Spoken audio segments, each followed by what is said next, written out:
Good morning friends, MKH video series में आपका स्वागत है। इस वीडियो में हम 3.2 को कंटिन्यू करेंगे। तो पिछली वीडियो में हमने 5 क्वेश्चन तक इसे हल कर लिया था। अब इसका हम छठा प्रश्न हल करेंगे। तो पहले हम छठा प्रश्न लिखेंगे। क्या दिया है छठा प्रश्न? प्रश्न नंबर 6 ये है हमारे पास एक रैखिक समीकरण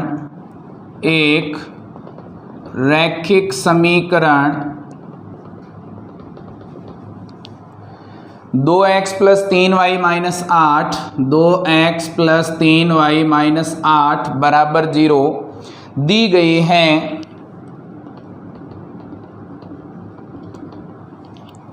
दो चरों में एक ऐसी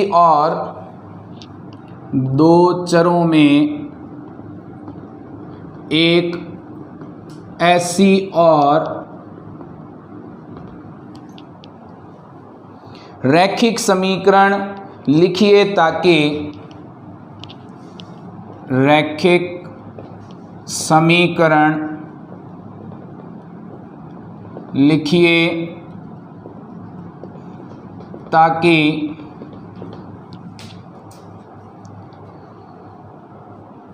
प्राप्त युग्म का ज्यामितीय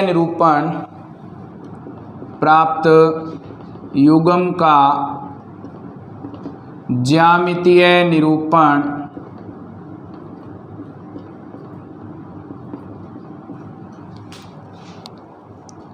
जैसा कि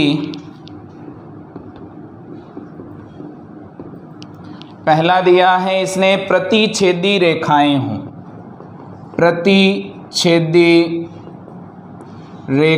हों। तो प्रतिच्छेदी रेखाओं के लिए हमने क्या नियम पढ़ा था कि a1/a2 का मान बराबर नहीं होना चाहिए b1/b2 के। तो ऐसी कोई भी एक समीकरण हम लिख सकते हैं जिसमें हमारे पास इस समीकरण के लिए a1/a2 का मान b1/b2 के बराबर नहीं हो। तो एक समीकरण तो हमें दी हुई है, इसने क्या दी हुई है? 2x + 3y - 8 बराबर 0। दूसरी समीकरण हम इन चरों को आपस में चेंज कर देंगे। 3x + 2y - 8 बराबर 0। अब यहाँ से अगर देखें तो a1/a2 का मान क्या आएगा? 2/3 और यहाँ से b1/b2 का मान क्या आएगा? 3/2। ये दोनों आपस में बराबर नहीं है, तो ये दोनों रेखाएं क्या होंगी? प्रतिच्छेदी रेखाएं। तो पहला हो गया हमारे पास। फिर हमारे पास दूसरा पार्ट इसने दिया है। क्या दिया है? हमारे पास है समांतर रेखाएं हों। तो हमें ऐसी समीकरण बनानी है ताकि ये समांतर रेखाएं बन जाएं। तो a1/a2 बराबर होता है b1/b2 के, लेकिन ये बराबर नहीं होता है c1/c2 के। तो अपनी मर्जी से कोई भी मान हम ऐसे लिख सकते हैं जिसके लिए ये कंडीशन लागू हो रही हो। तो एक समीकरण तो हमें दी हुई है 2x + 3y - 8 बराबर 0। यहाँ से हम लिख देते हैं 2x + 3y - 10 बराबर 0। यहाँ से अगर हम मान निकालेंगे a1/a2 का तो कितना आएगा? 1। यहाँ भी b1/b2 का मान भी क्या आएगा? 1। लेकिन 8/10 का मान 1 नहीं आएगा, तो ये कंडीशन लागू हो जाएगी। तो हमारा जो दूसरा पार्ट है वो भी कंप्लीट हो गया। तीसरा है संपाती रेखाएं हों। तीसरा हमें दिया है इसने संपाती रेखाएं हों। तो संपाती रेखाएं जो हैं हमारे पास वो किस प्रकार की होती हैं? उनके लिए संबंध क्या होता है? a1/a2 बराबर होता है b1/b2 के, और ये बराबर होता है c1/c2 के। ये तीनों मान हमारे पास बराबर होते हैं इसके लिए। तो हमारे पास एक समीकरण जो दी है 2x + 3y - 8 बराबर 0। तो इसे किसी भी एक संख्या से गुणा करके हम लिख देंगे, जिससे हमारे पास क्या है कि इनके जो अनुपात हैं वो तीनों बराबर आएंगे। 2 से गुणा करके लिख देते हैं 4x + 6y - 16 बराबर 0। तो ये दोनों समीकरणें ऐसी समीकरणें हैं जो क्या हैं? आपस में संपाती हैं। तो हमारा जो छठा प्रश्न है वो कंप्लीट हो गया। अब हम इसका 7वां प्रश्न हल करेंगे। तो 7वां प्रश्न जो हमें दिया है उसे हम पहले लिखेंगे और उसके बाद हम इसे हल करेंगे। तो 7वां प्रश्न क्या दिया है इसने? 7वां प्रश्न हमें दिया है इसने, समीकरणों x माइनस वाई प्लस 1 बराबर 0। प्रश्न नंबर 7, समीकरणों x माइनस वाई प्लस 1 बराबर 0 और दूसरी समीकरण है 3x plus 2y minus 12। 3x plus 2y minus 12 बराबर 0 का ग्राफ खींचिए,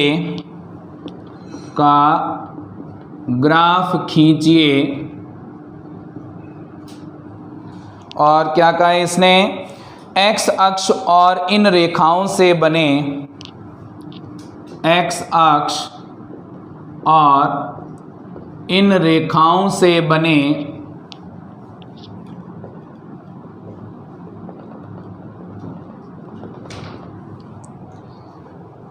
त्रिभुज के शीर्षों के निर्देशांक ज्ञात कीजिए। त्रिभुज के शीर्षों के निर्देशांक ज्ञात कीजिए। तो हमें कहा है इसने कि जो दोनों रेखाएं दी हैं, इसके लिए पहले हम ग्राफ बनाएंगे और ग्राफ बनाने के बाद में x अक्ष और इन दोनों रेखाओं से जो त्रिभुज बनेगा उसके निर्देशांक हमें बताने हैं। तो इसके लिए पहले हमारे पास जो समीकरणें दी हैं उन समीकरणों को लिख लेंगे। x माइनस वाई प्लस 1 बराबर 0 समीकरण 1। दूसरी समीकरण है 3x प्लस 2y माइनस 12 बराबर 0 समीकरण नंबर 2। इन दोनों समीकरणों में ग्राफ बनाने के लिए हम इन दोनों समीकरणों के मान निकालेंगे, x और y के 3 मान। तो समीकरण 1 से क्या बनेगा, समीकरण 1 से हमारे पास आ जाएगा x माइनस वाई प्लस 1 बराबर 0। यहाँ से माइनस का y दूसरी साइड जाकर के प्लस क्या हो जाएगा, प्लस का 1 क्या हो जाएगा, माइनस का। तो x बराबर क्या आ जाएगा, y माइनस 1। यहाँ पे y के मान रखेंगे और x के मान हम निकाल लेंगे। इसे आप हल करके दिखाना चाहें तो हल करके भी दिखा सकते हैं। मैं सीधे मान लिख रहा हूँ। y का मान अगर हम रखते हैं 5 तो x का मान कितना आएगा, 4। अगर y का मान रखते हैं 6 तो x का मान क्या आएगा, 6 में से 1 घटेंगे तो 5। अगर y का मान रखते हैं 3 तो x का मान क्या आएगा, 3 में से 1 घटेंगे, कितने आ जाएंगे हमारे पास, 2। अब यहाँ से हमारे पास दूसरा जो मान है वो मान क्या बनेगा, दूसरी समीकरण के लिए समीकरण 2 से क्या बनेगा, समीकरण 2 से 2y प्लस का दूसरी साइड जाकर के माइनस का हो जाएगा, माइनस का 12 है दूसरी साइड जाकर के प्लस का हो जाएगा। क्या बन जाएगा यहाँ से 3x बराबर 12 माइनस 2y, 3 गुणा में है दूसरी साइड जाकर के भाग में होगा। क्या बनेगा यहाँ से, y के मान रखेंगे और x के मान हम यहाँ से निकाल लेंगे। तो यहाँ से अगर हम y का मान रखते हैं कितना, y का मान हमने रखा 0, तो x का मान कितना आएगा, 2 को 0 से गुणा करेंगे, कितना आ जाएगा 0। 12 में से 0 घटेंगे 12, 12 में 3 का भाग देंगे, कितना आ जाएगा 4। उसके बाद अगर हम यहाँ पे y का मान रखते हैं 3 तो 2 तिया कितने हो जाएंगे, 6। 12 में से 6 घटेंगे 6, 3 का भाग देंगे, कितना आ जाएगा हमारे पास 2। उसके बाद यहाँ पे y का मान हम 6 रख देते हैं, 6 को 2 से गुणा करेंगे 12, 12 में से 12 घटेंगे, कितने बच जाएंगे 0, और 0 में 3 का भाग देंगे, कितना आ जाएगा हमारे पास 0। तो ये हमारे पास इसके लिए दूसरी समीकरण के लिए सारणी बन गई है। अब इसका हमें बनाना है ग्राफ, और ग्राफ बनाने के लिए हमें चाहिए होंगे अक्ष। तो ये हमने अक्ष खींच लिए हैं इसके। ये हमारा x अक्ष है जो क्षैतिज अक्ष है, x अक्ष, और ये क्या है हमारे पास, y अक्ष। ये है y डैश अक्ष और ये है हमारे पास x डैश अक्ष। यहाँ पे क्या होता है, 0 मान रखने के लिए हमें पैमाना चाहिए, तो पैमाना मानेंगे, माना पैमाना x अक्ष पर 1 सेंटीमीटर बराबर। यहाँ पे लिख देते हैं x अक्ष पर 1 सेंटीमीटर बराबर। x अक्ष के मान कहाँ से कहाँ तक है, अधिकतम है 5 और इधर अधिकतम है 4, तो 1 ले लें, 1 इकाई, तो हमारे पास 5 खाने चाहिए होंगे 5 तक पहुँचने के लिए। तो हमारे पास क्या आ जाएगा 1 सेंटीमीटर बराबर 1 इकाई। फिर वाई अक्ष पर लिखेंगे, वाई का अधिकतम मान कहाँ तक है, 6 तक है। तो वाई अक्ष पर 1 सेंटीमीटर बराबर यहाँ भी क्या लिख लेंगे 1 इकाई, क्योंकि 1 का अंतर लेंगे तो y के अक्ष पर हमें कहाँ तक पहुँचना पड़ेगा 6 तक, उसके लिए हमें 6 ही खाने चाहिए। अब इनके आधार पर मान रखेंगे, इसमें पहले आ जाएगा 1 2 3 4 5 6, यह आ जाएगा 7 8 और इधर 9। फिर माइनस का 1, माइनस के 2, माइनस के 3, माइनस के 4, माइनस के 5, माइनस के 6, माइनस के 7 और माइनस के 8। ऊपर की तरफ हमारे पास एक एक का अंतर लेंगे तो 1 2 3 4 5 6 और ये आ जाएगा 7। नीचे हमारे पास माइनस में -1, माइनस के 2, माइनस के 3, माइनस के 4, ये हमारे पास मान आ गए हैं। अब इनके आधार पर हमें रखना है सारणी में से मान और बिंदु प्राप्त करके इसके लिए लाइन खींचनी है, रेखा खींचनी है। तो x का मान है 4 और y का मान है 5। x का मान 4 और y का मान 5, दोनों से एक एक लाइन आएगी, जहाँ ये दोनों मिल जाएंगे वहाँ पर हम इसका एक पॉइंट बना देंगे। तो ये हमारे पास बन गया पॉइंट पहला। फिर x का मान है 5 और y का मान है 6। x का मान है 5, y का मान 6, दोनों जहाँ पे मिलेंगे वहाँ पर हम इसका पॉइंट बना देंगे। ये दूसरा पॉइंट बन गया। तीसरा पॉइंट क्या है, तीसरा पॉइंट है x का मान है 2 और y का मान है 3। x का मान 2, y का मान 3, दोनों जहाँ मिलेंगे वहाँ पे हम इसका पॉइंट बना देंगे।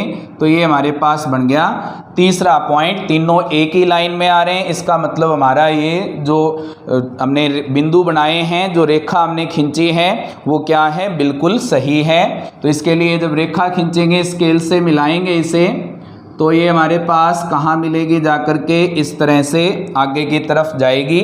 निर्देशांक दर्शाएंगे इसके, इस बिंदु पर निर्देशांक हैं क्या, x का मान है 5, y का मान 6, यहाँ पे x का मान है 4, y का मान 5, यहाँ पे x का मान है 2 और y का मान 3। कौन सी समीकरण के लिए है, पहली समीकरण के लिए। और पहली समीकरण क्या है, x माइनस वाई प्लस 1। तो यह आ जाएगा x माइनस वाई प्लस 1 बराबर 0। ये हमारा पहली समीकरण का काम हो गया। अब दूसरी समीकरण के लिए इसने दिया है x का मान है 4 और y का मान है 0। तो जिसका मान 0 हो उसे देखने की ज़रूरत नहीं है, ये हमारे पास पहला पॉइंट बन जाएगा। उसके बाद में x का मान है हमारे पास 2 और y का मान है 3। x का मान 2 और y का मान 3, यहीं पर आ जाएगा दूसरा पॉइंट। फिर तीसरा पॉइंट हमारे पास क्या बनेगा, x का मान है 0 और y का मान है 6। x का मान 0 और y का मान 6 इस बिंदु पर आएगा। तीनों एक लाइन में आ रहे हैं, तीनों को मिला देंगे। तो ये हमारे पास तीनों को स्केल से हमने मिला दिया। अब ये जो तीनों बिंदु हैं इनके निर्देशांक दर्शाएंगे। x का मान है 0, y का मान है 6, इस बिंदु के निर्देशांक दर्शाए हुए हैं। यहाँ पे x का मान है 4 और y का मान है हमारे पास 0। यहाँ से ये रेखा बन गई। अब ये कौन सी समीकरण के लिए है, दूसरी समीकरण के लिए। दूसरी समीकरण लिख देंगे 3x प्लस 2y माइनस 12 बराबर 0। तो ये हमारे पास दूसरी समीकरण की रेखा बन गई है। अब इसने क्या पूछा था कि त्रिभुजाकार पटल को छायांकित कीजिए और इसके निर्देशांक बताइए। तो कौन कौन से, x अक्ष कौन सा है, ये वाला x अक्ष, और दोनों रेखाओं, इन दोनों रेखाओं ने और x अक्ष ने कौन सा त्रिभुज बनाया है, ये वाला त्रिभुज इसने बनाया है। इस त्रिभुज के शीर्षों के निर्देशांक हमें बताने हैं और साथ में इसे हमें करना है छायांकित। तो इसके लिए हम लिख देंगे त्रिभुज के निर्देशांक, यहाँ लिख देते हैं त्रिभुज के निर्देशांक क्या क्या बनेंगे। त्रिभुज के निर्देशांक पहला हम लिख देंगे 2,3, फिर दूसरा क्या है -1,0 और फिर हमारे पास है 4,0। ये त्रिभुज के निर्देशांक हो गए। और जो ये हमारे पास त्रिभुज बना है इसे हमें छायांकित करना है, तो इसे छायांकित कर देंगे पेंसिल की सहायता से। ये हमारे पास जो क्वेश्चन नंबर 7 था उसका ये हमारे पास ग्राफ बन गया है। और इस क्वेश्चन के साथ ही हमारी जो प्रश्नावली 3.2 है वो कंप्लीट हो गई। अब हम इसकी प्रश्नावली 3.3 स्टार्ट करेंगे। तो अब हम इसकी प्रश्नावली 3.3 स्टार्ट करेंगे। 3.3 में जो हमें पढ़ना है, अब आगे के जितने भी पार्ट आएंगे तीसरी प्रश्नावली के, उन सभी में हम पढ़ेंगे बीजगणितीय विधि से दो चरों वाले रैखिक समीकरण युग्म को हल करना। तो बीजगणितीय विधि में हमारे पास 3 विधियां हैं। पहली विधि है हमारे पास प्रतिस्थापन विधि, दूसरी विधि है हमारे पास विलोपन विधि, तीसरी विधि हमारे पास है वज्र गुणन विधि, और उसके बाद में हमारे पास कौन सी विधि है, श्रीधराचार्य विधि। ये 4 विधियां हैं। इन चारों विधियों को हम एक एक करके हल करना सीखेंगे।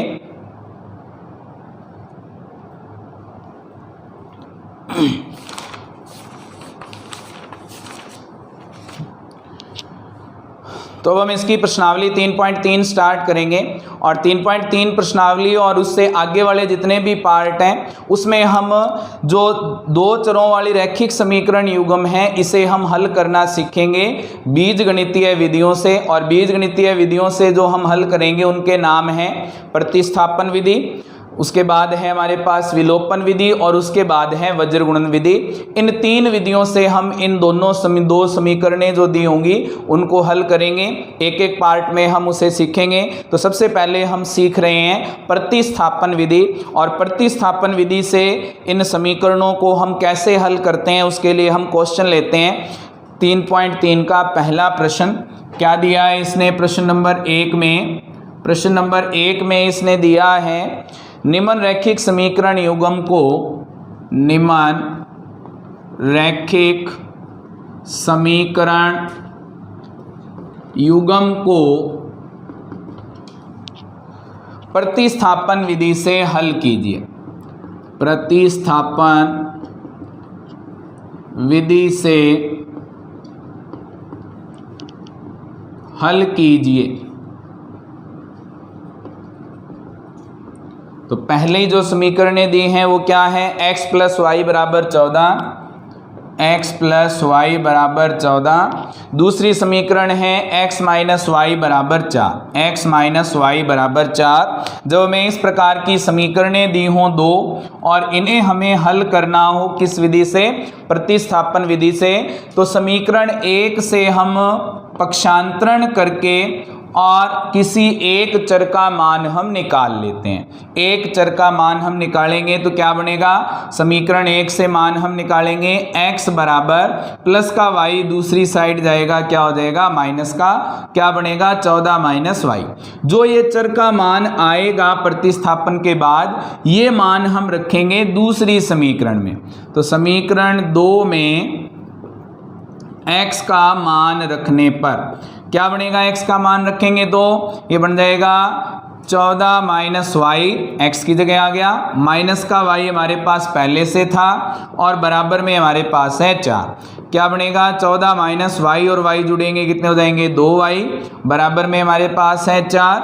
यहाँ से माइनस का 2y दूसरी साइड जाएगा प्लस का, 4 प्लस का इस साइड आकर के माइनस का, बराबर में क्या बच गया हमारे पास 2y। 14 में से 4 घटेंगे कितने बचेंगे 10, बराबर क्या आ जाएगा 2y। 2 गुणा में इधर आकर क्या हो जाएगा भाग में, तो 10 में 2 का भाग देंगे तो y का मान कितना आ जाएगा 5। y का मान आ गया। अब हमें x का मान निकालना है। तो x के मान के लिए हमने समीकरण 1 में जो पक्षांतरण किया था उसमें मान रख देंगे y का। तो x का मान क्या बनेगा, x बराबर 14 - 5, y की जगह आ गया, मान कितना बच गया हमारे पास 9। तो x का मान हमारे पास है 9 और y का मान है 5। ये इन दोनों समीकरणों का क्या है, हल है। तो हमारा जो पहला पार्ट है वो कंप्लीट हो गया। अब हम इसका दूसरा पार्ट हल करेंगे। दूसरे पार्ट में दिया है s - t = 3। दूसरा पार्ट है s - t = 3 और इसकी दूसरी समीकरण है s/3 + t/2, s/3 + t/2 बराबर हमारे पास आ जाएगा 6। अब यहाँ से इसे हल करना है समीकरण 1 और 2 को। इन दोनों समीकरणों को हल करने के लिए हमारे पास पहले हम एक चर का मान निकाल लेंगे समीकरण 1 से। समीकरण 1 से s का अगर मान निकालते हैं तो माइनस का t दूसरी साइड जाएगा, क्या हो जाएगा, प्लस का t।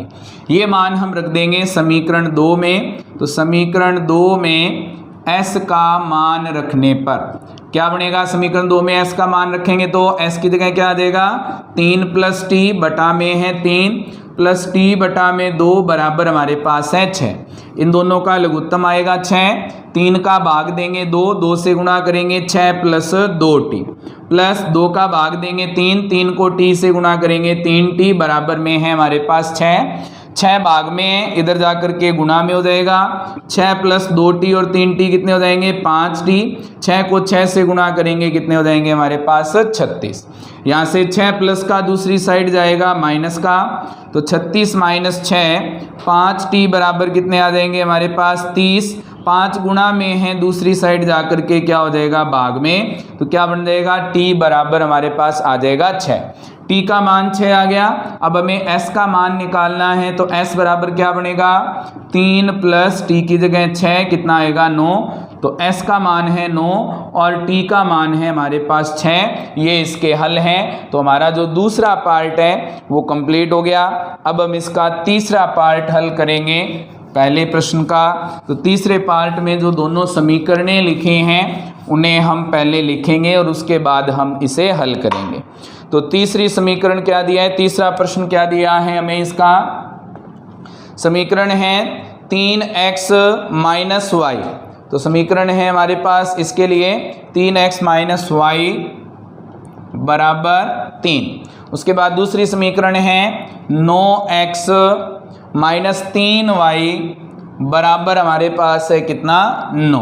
अब ये दोनों समीकरणें हैं, इन दोनों समीकरणों को हमें हल करना है प्रतिस्थापन विधि से।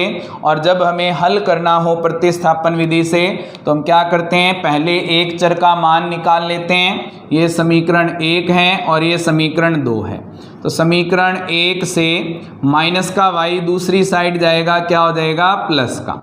उसके बाद 3 गुणा में है, क्या आ जाएंगे, भाग में। तो x का मान आ गया, x का मान समीकरण 2 में रखेंगे।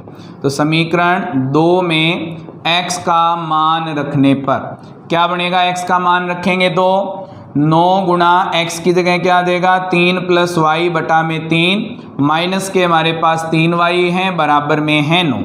यहाँ से 3 का 9 पर भाग देंगे, कितना आ जाएगा, 3। 3 से गुणा करेंगे 3 को 9, 3 को y से गुणा करेंगे 3y माइनस का 3y बराबर है 9।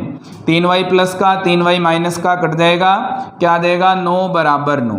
अब यहाँ से हमारे पास किसी भी चर का मान नहीं आया, और किसी चर का मान अगर नहीं आए और संख्यात्मक मान ही अगर बराबर में आए तो यहाँ से हमें ये चेक करना है कि ये जो दोनों मान दिए हैं बराबर में, ये वास्तव में बराबर होते हैं या नहीं होते। अगर ये दोनों वास्तव में बराबर होते हैं तो ये रेखाएं होंगी संपाती और इनके अनेक हल होंगे। और अगर ये बराबर नहीं होते हैं वास्तव में तो ये रेखाएं समांतर होंगी और इनका कोई हल नहीं होगा। तो यहाँ पे 9 बराबर आया है 9 के, तो ये वास्तव में भी बराबर होते हैं। अगर ये बराबर हैं तो लिख देंगे ये रेखाएं संपाती हैं और इनके अनंत हल हैं, अनंत हल हैं। तो हमारा जो तीसरा पार्ट है वो कंप्लीट हो गया। अब हम इसका चौथा पार्ट हल करेंगे। चौथे पार्ट में जो हमें समीकरणें दी हैं वो है हमारे पास 0.2x + 0.3y, 0.2x + 0.3y बराबर है हमारे पास 1.3। फिर दूसरी समीकरण है 0.4x + 0.5y, 0.4x + 0.5y बराबर है हमारे पास 2.3। ये हमारे पास दोनों समीकरणें हैं। इन दोनों समीकरणों को हल करके हमें x और y के मान ज्ञात करने हैं। अब यहाँ से अगर हम देखें तो हमारे पास एक चर का मान निकालेंगे, लेकिन एक चर का मान निकालने से पहले इन्हें हमें पॉइंट में जो मान दिए हैं उसे साधारण रूप में लाना पड़ेगा। तो साधारण रूप में लाएंगे समीकरण 1 को, तो ये क्या है समीकरण 1 और ये है समीकरण 2। तो समीकरण 1 से क्या बनेगा हमारे पास, समीकरण 1 से आ जाएगा 0.2x है, पॉइंट हटेगा बटा में क्या आ जाएगा 10, प्लस में यहाँ से पॉइंट हटेगा क्या आएगा बटा में 10, और 1.3 है यहाँ पे क्या आ जाएगा 13 बटा में 10। यहाँ से अगर इसको हल करेंगे, सभी के बटा में 10 है, 10 से अगर गुणा कर दें पूरी समीकरण को तो समीकरण क्या बनेगी 2x + 3y = 13। अब यहाँ से किसी एक चर का मान निकाल लेंगे और उसे हम आगे समीकरण 2 में रख देंगे। तो पहले हम इसको दे देंगे समीकरण नंबर 3, क्योंकि हमें समीकरण 2 को भी चेंज करना पड़ेगा। तो समीकरण 2 से क्या बनेगा, समीकरण 2 से 0.4x है, दशमलव हटेगा बटा में आ जाएगा 10, 0.5y है, यहाँ से दशमलव हटेगा बटा में 10, y बराबर दशमलव हटेगा 23 बटा में 10, 10 से गुणा करेंगे 4x + 5y बराबर हमारे पास आ जाएगा 23। ये बन गई समीकरण नंबर 4। अब ये जो समीकरण 4 बनी है इसमें हमें समीकरण 3 से मान निकाल करके रखना है, x का मान निकाल लेंगे।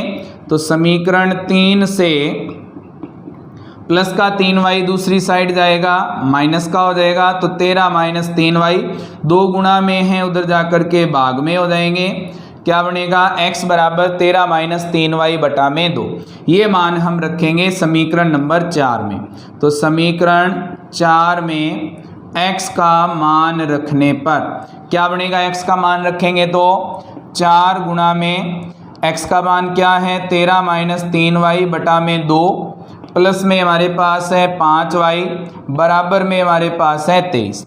2 से 4 कटेगा 2, 2 से गुणा करेंगे 13 को कितने आ जाएंगे 26, 2 को गुणा करेंगे -3y से -6y, और प्लस में कितना है हमारे पास 5y बराबर हमारे पास कितना है, बराबर है हमारे पास 23। यहाँ से हल करेंगे, प्लस के 26 उधर जाकर क्या हो जाएंगे माइनस के, 6y माइनस के हैं, प्लस के हैं 5y, घटेंगे क्या आ जाएगा माइनस का y बराबर 26 प्लस का है, दूसरी साइड जाएगा माइनस का, यहाँ से -y बराबर 23 में से 26 घटेंगे माइनस के 3, माइनस से माइनस कट जाएगा, y का मान कितना आ जाएगा हमारे पास 3।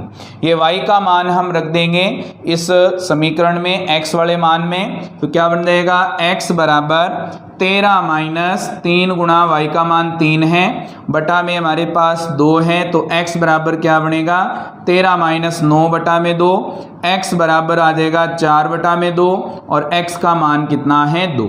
तो y का मान आएगा 3 और x का मान कितना आ जाएगा हमारे पास 2। तो इसका जो चौथा पार्ट है वो हमारा कंप्लीट हो गया। अब हम इसका 5वां पार्ट हल करेंगे। तो पहले हमें 5वें पार्ट में जो समीकरणें दी हैं उसे हम लिखेंगे और उसके बाद हम इसे हल करेंगे। तो 5वें पार्ट में समीकरणें क्या दी हैं, √2x + √3y, √2x + √3y बराबर हमारे पास है 0, √3x - -√8y बराबर हमारे पास है 0। ये दोनों समीकरणें हैं, इन दोनों समीकरणों को हमें हल करना है प्रतिस्थापन विधि से। तो समीकरण 1 और 2 हमने नाम दे दिया। अब √3y प्लस का दूसरी साइड जाएगा क्या आ जाएगा माइनस का, तो क्या बनेगा √2x बराबर माइनस का √3y। अब यहाँ से √2 गुणा में है, दूसरी साइड जाएगा भाग में हो जाएगा, क्या आ जाएगा हमारे पास -√3y बटा में √2। ये मान हम रख देंगे समीकरण 2 में। तो समीकरण 2 में x का मान रखने पर, और ये मान कहाँ से निकाला है समीकरण 1 से, समीकरण 2 में मान रखेंगे क्या बनेगा √3, x की जगह हमारे पास आ जाएगा -√3y बटा में √2, और माइनस में है √8y बराबर हमारे पास है 0। यहाँ से इसे हल करेंगे, √3 को √3 से गुणा किया, कितना आ गया, माइनस को प्लस से गुणा किया माइनस, √3 को √3 से गुणा करेंगे 3y बटा में है √2, माइनस के हैं हमारे पास √8y, इसके बटा में हम लगा देंगे 1।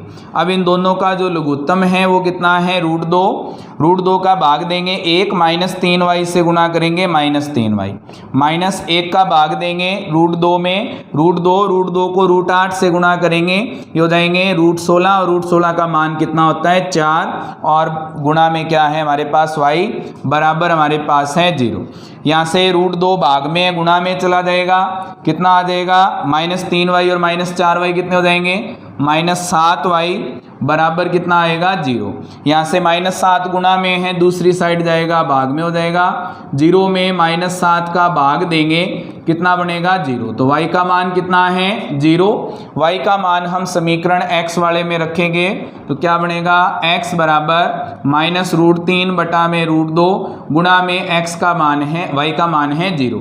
0 से किसी को भी गुणा करें तो क्या आता है 0, तो x का मान भी 0 है और y का मान भी क्या है 0। तो हमारा जो 5वां पार्ट है वो कंप्लीट हो गया। अब हम इसका छठा पार्ट हल करेंगे।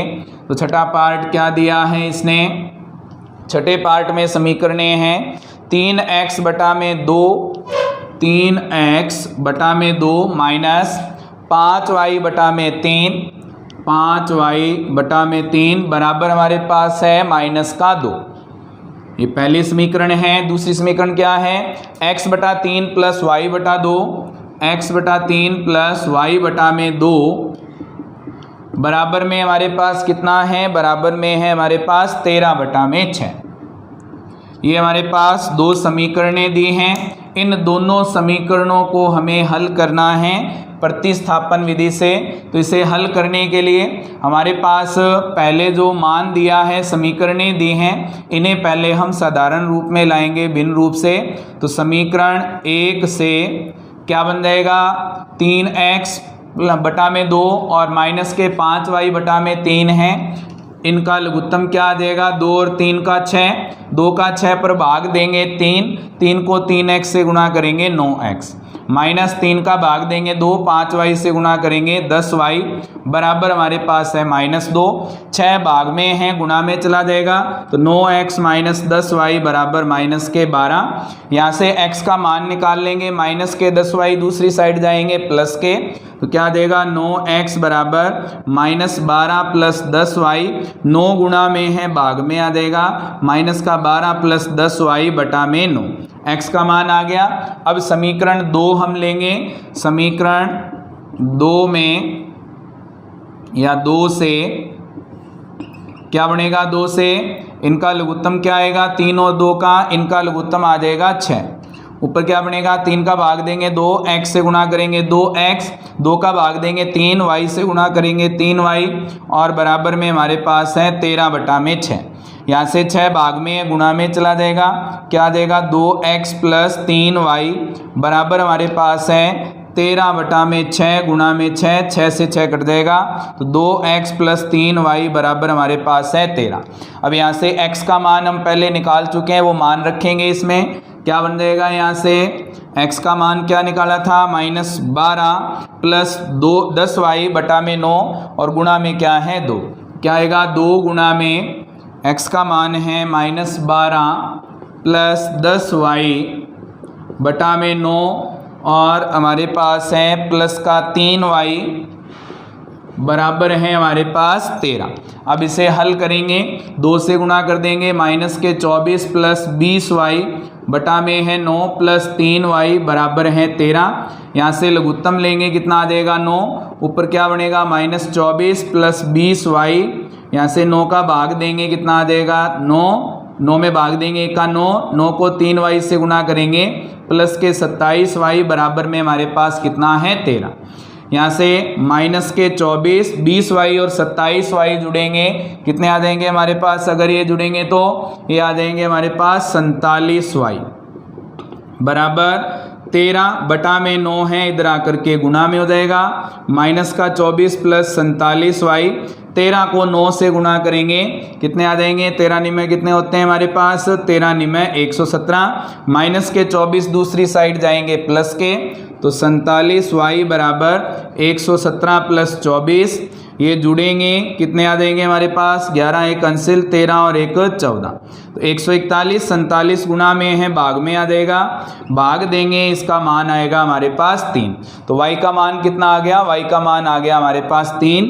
अब ये y का मान x वाले मान में रखेंगे और x का मान निकाल लेंगे, तो x बराबर माइनस के 12 प्लस 10 गुणा y का मान है 3 बटा में हमारे पास है 9, क्या बनेगा, x बराबर माइनस का 12 प्लस का 30 बटा में 9, माइनस 12 और प्लस के 30 घटाएंगे कितने बच जाएंगे, प्लस के 18 बटा में 9, तो y का मान x का मान कितना आ गया हमारे पास, x का मान आ गया 2। तो हमारे पास हल क्या है इसके, x का मान है 2 और y का मान है हमारे पास 3। तो हमारा जो पहला प्रश्न है वो कंप्लीट हो गया। अब हम इसका दूसरा प्रश्न हल करेंगे। तो दूसरा प्रश्न क्या दिया है, पहले हम दूसरे प्रश्न को लिखेंगे और उसके बाद फिर हम इसे हल करेंगे।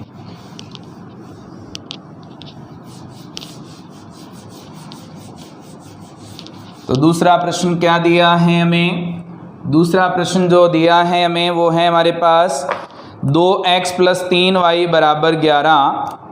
तो प्रश्न नंबर 2,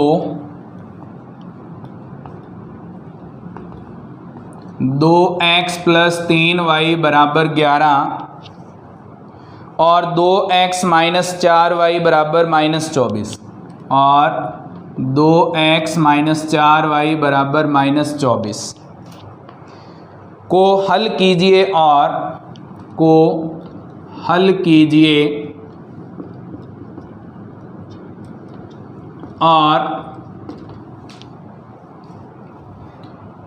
m का वह मान ज्ञात कीजिए, m का वह मान ज्ञात कीजिए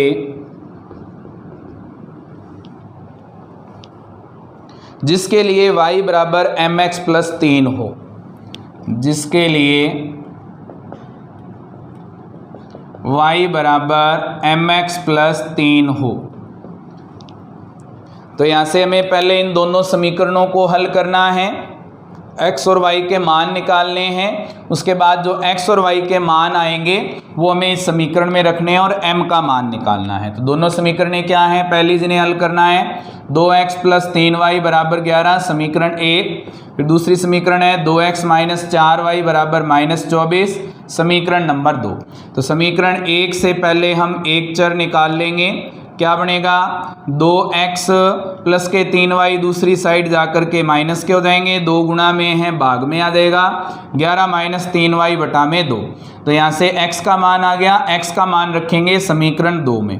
तो समीकरण 2 में x का मान रखने पर क्या बनेगा, x का मान रखेंगे तो 2 गुणा में 11 माइनस 3y बटा में 2 माइनस के 4y बराबर है माइनस के 24, 2 से 2 कट जाएगा, 11 माइनस 3y माइनस 4y बराबर माइनस के 24, यहाँ से 11 माइनस के 3y और माइनस के 4y कितने हो जाएंगे, माइनस के 7y बराबर हो जाएगा माइनस का 24, माइनस का 7 प्लस का 11 दूसरी साइड जाकर क्या होगा माइनस का, तो माइनस के हैं हमारे पास 24 माइनस के हो जाएंगे 11, माइनस के 7y बराबर माइनस के 35, y का मान क्या आएगा, माइनस 7 गुणा में है भाग में आ जाएगा, तो माइनस 35 बटा में माइनस के 7, तो y का मान कितना आ गया 5।